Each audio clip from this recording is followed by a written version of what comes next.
everyone, and welcome back to Chasing the Moon RV. My name is Zia and I make videos about full-time nomad life. For those of you who know me and know the history of my glasses, my regular glasses, they broke again today. They actually broke right after I did last week's video, and so they have been glued now for about the 6th time. So I am here. I apologize that I have to wear sunglasses, but they're prescription and I want to be able to see what I'm doing today. A lovely December day. I think today is the 7th or the 8th? It's Saturday. And I'm down at Garry Point. I thought I'd take you on a little walk around Garry Point, and I'd stop every now and then and share what I want to talk to you about in today's video. So let's go for a walk.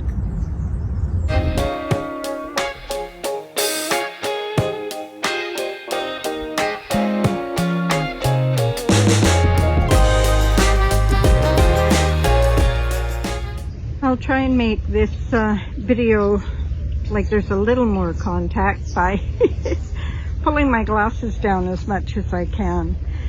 I was thinking about, as I'm about to transition out of full-time nomad life into a stationary home base, but hopefully still with a vehicle, whether it be the bus or something else, that I can still travel in from time to time.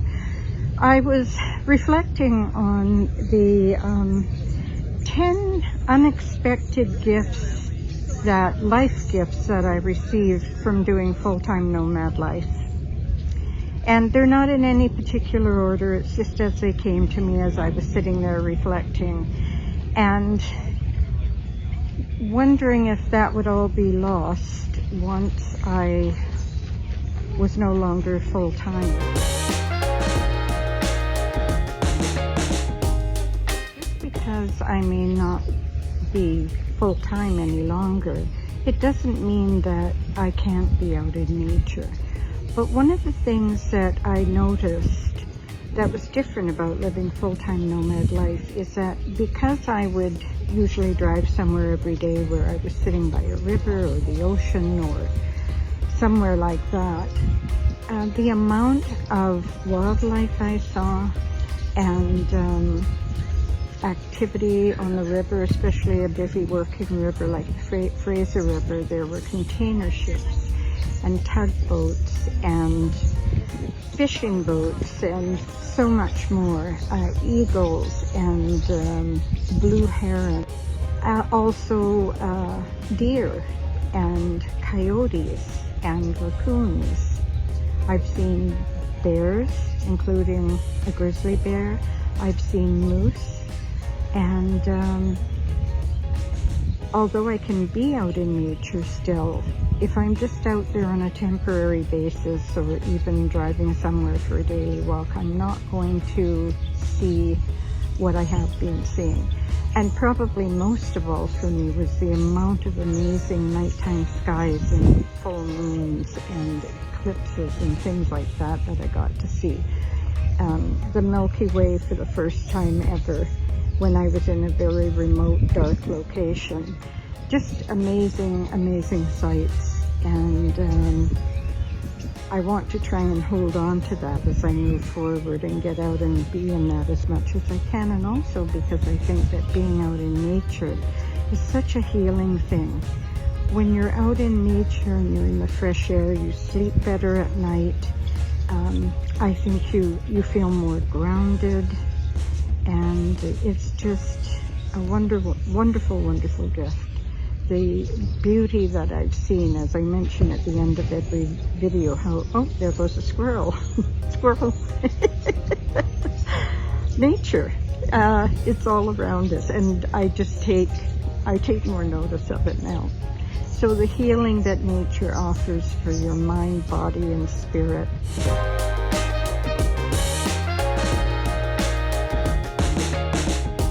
Number 2 on my list is serenity. And serenity is peace of mind. And I guess this kind of goes hand in hand with the idea of being out in nature too. Away from the noise and pollution and the busyness of city life. There is a serenity in that, and it's something that I very much seek. The older I get, the more I'm looking for serenity in my life, some peace of mind.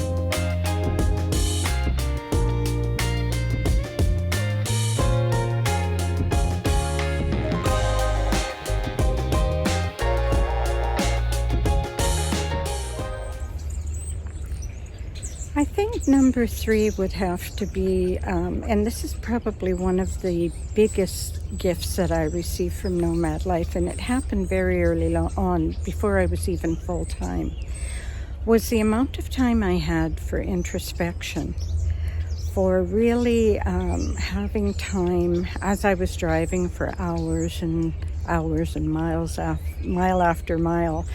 It was really getting to know myself, being on my own with my thoughts without any interruptions. It really gave me some insight into who I was and what I wanted to do next in life. And I think introspection is something that we all need. Our lives are so busy and we never take the time to stop and really think about what's happening with our daily lives, how we want things to go in the future. And sorry, I don't often video out in public, and there are a lot of people down here today because the sun is out, it's not raining, and I'm getting an awful lot of people walking by and kind of looking at what I'm doing and smiling or shaking their heads, or a combination of responses. Yeah, so introspection was an enormous gift to me from my nomad life, and clarified so much. I put a lot of thought into things that I have done and things that have happened to me in the past, how that has shaped me going forward to this day, and how it's going to impact me moving on into this next challenge of life. So I'm so grateful for that. That's one of the best gifts that I've received.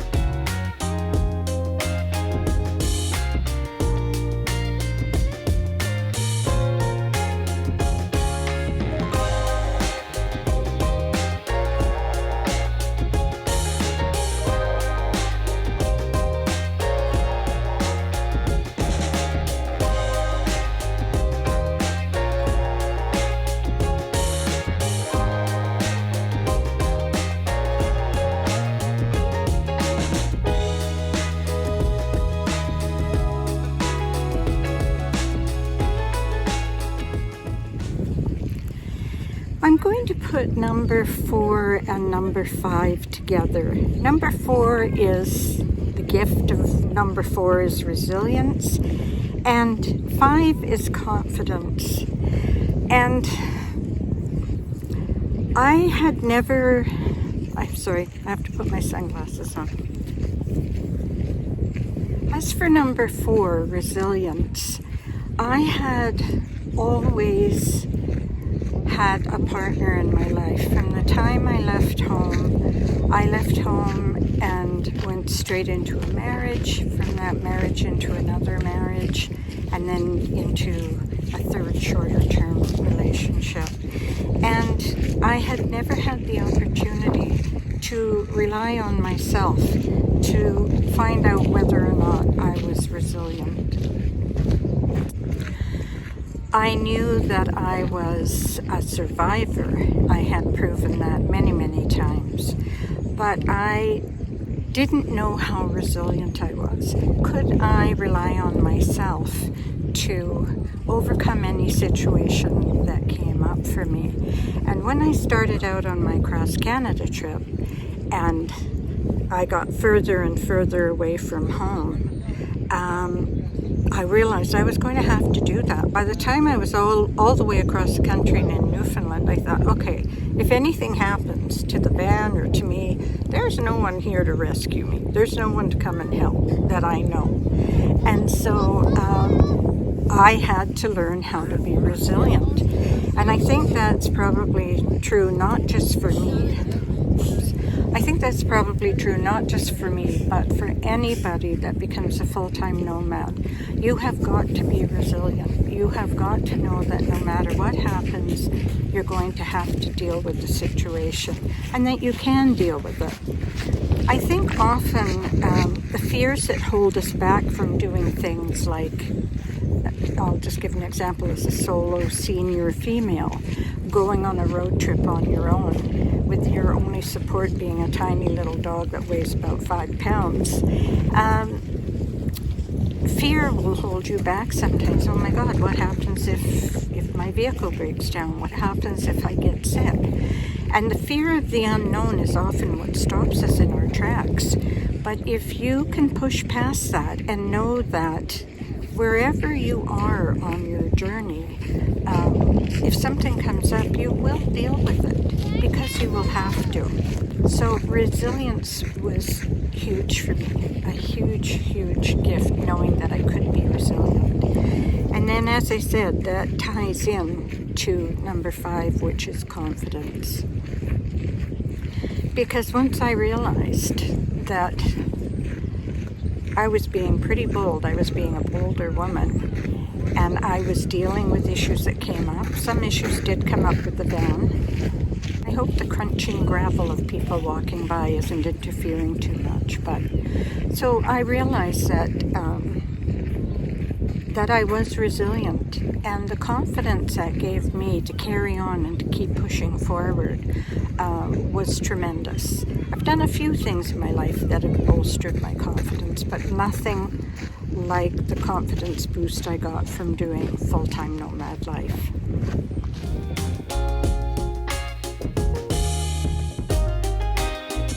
The 6th gift that nomad life gave me, and that would be full-time or part-time, is the mental stimulation. And here again, I think as a senior, the impact of seeing new things, meeting new people, experiencing new activities, adventures,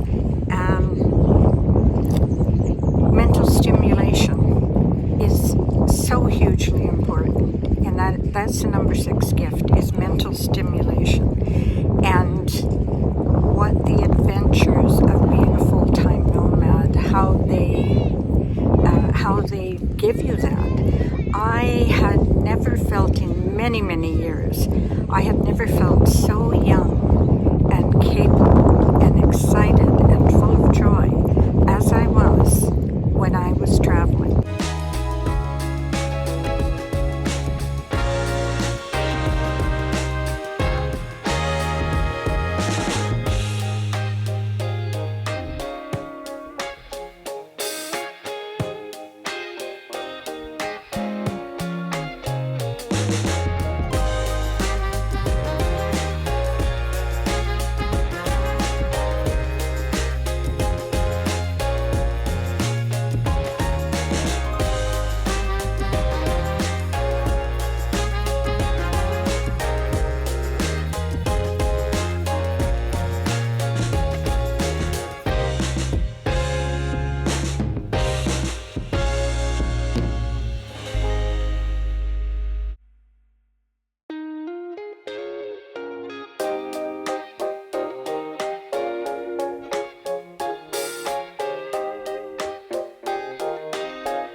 Number 7 on my list of gifts I received from my nomad life, and one of the most surprising to me, was the sense of community.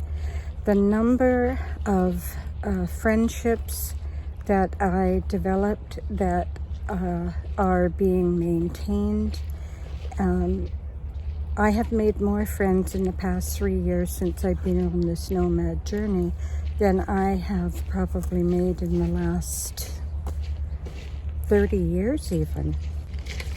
You got good pictures?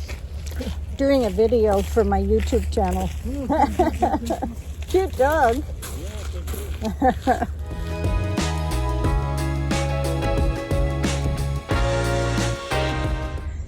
Number 8 on the gift list would be, and it kind of goes hand in hand with being in nature, is the exercise that you get.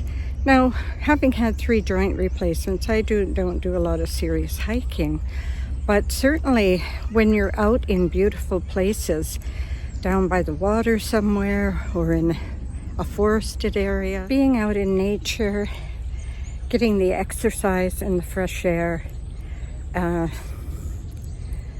When I was stationary in my last sticks and bricks abode, I didn't get a lot of exercise. Now, part of that was because I needed joint replacements and I hadn't had some of them yet. But there is nothing like making sure that you stay physically active as you get older. Now, since I've been stationary in my friend's driveway for the last little while, I haven't been doing much. I'm living right now very close to this area, but I haven't been getting out every day and having a walk. And I have plans coming up for the new year on activities I'm going to do to make sure that I stay active, besides being out in nature. So stay tuned for that.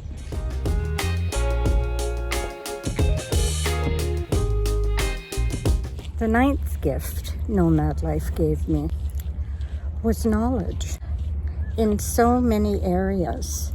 I had to do a lot of research. I'm going to do this again. I had to do a lot of research to find the 3 vehicles that I've had over the past few years. I had to gain a better understanding of power banks and energy systems like solar and some mechanical things. Not that I'm any good at any of them, and I call on a very good friend of mine to help me with that. But and just knowledge too about, when you're traveling and you're visiting new places, learning about the culture there. Even within North America, the cultural differences from one side of Canada to the other, and the traditions and the landscape and the history of the area. It's so different everywhere you go, and I just love learning about that, learning about these new places and their customs and traditions and history. It's a wonderful, wonderful thing. I've always had a thirst for knowledge and wanting to learn new things and try new things. And so if you're like that too, nomad life, part-time or full-time, would probably be of benefit to you. It was pretty cold by the time I left Gary Point, and I'm really sorry about the wind noise in one part of that video. I didn't think it was affecting the volume or the sound, so I do apologize for that. I hope you could catch what I was trying to say in that segment. I was getting so cold, my hands were getting so cold, I thought I'd finish the video off back here in the bus. And I came back planning to make myself a lovely cup of tea or a hot chocolate, but so far I haven't done that. I've just been editing the pieces I've already recorded, but it's nice and toasty warm in here right now, so I'm fine. And so that leads me to the 10th and final gift, that living a nomad life for just shy of 3 years has given me.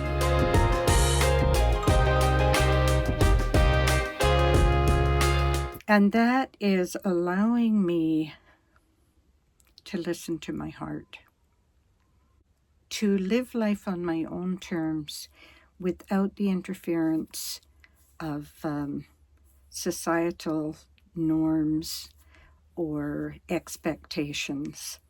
I have experienced prejudice against my choice of living a nomad life. I have had people try to make me feel lesser.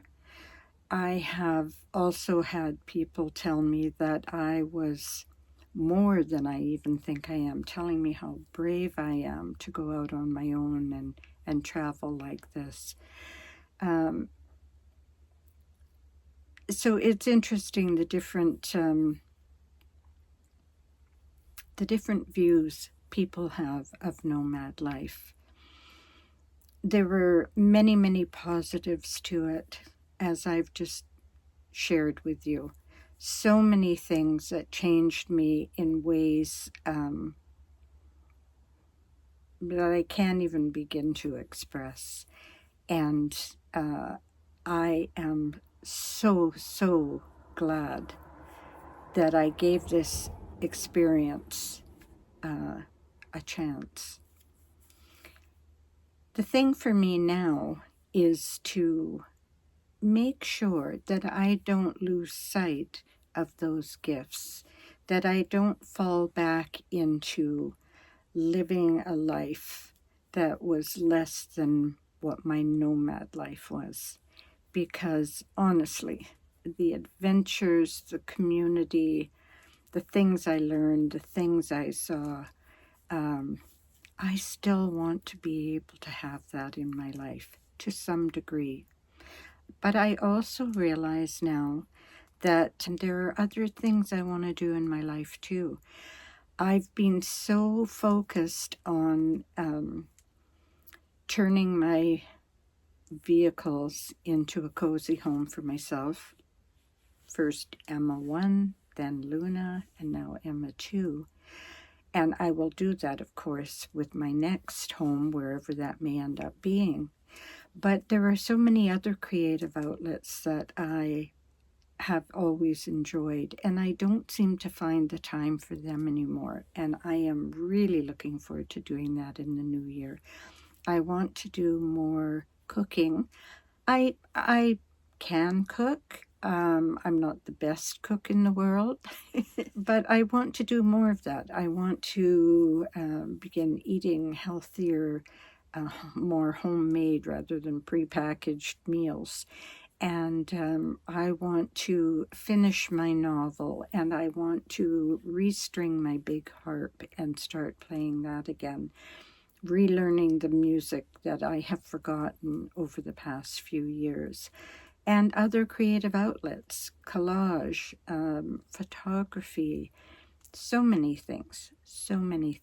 And I'm really excited about that. And I will be able to do that when I know that I don't have to go out and concentrate on finding a place to stay or that sort of thing, or where am I going to go tomorrow. I can just stay put for a while if I want to. And stay put in my own little nest and do what I want on my own terms. And I'm really, really looking forward to that. As I said, I'm so grateful for the nomad life experiences and the ways that it changed me through the gifts that it gave me. Oh, I just made a poem.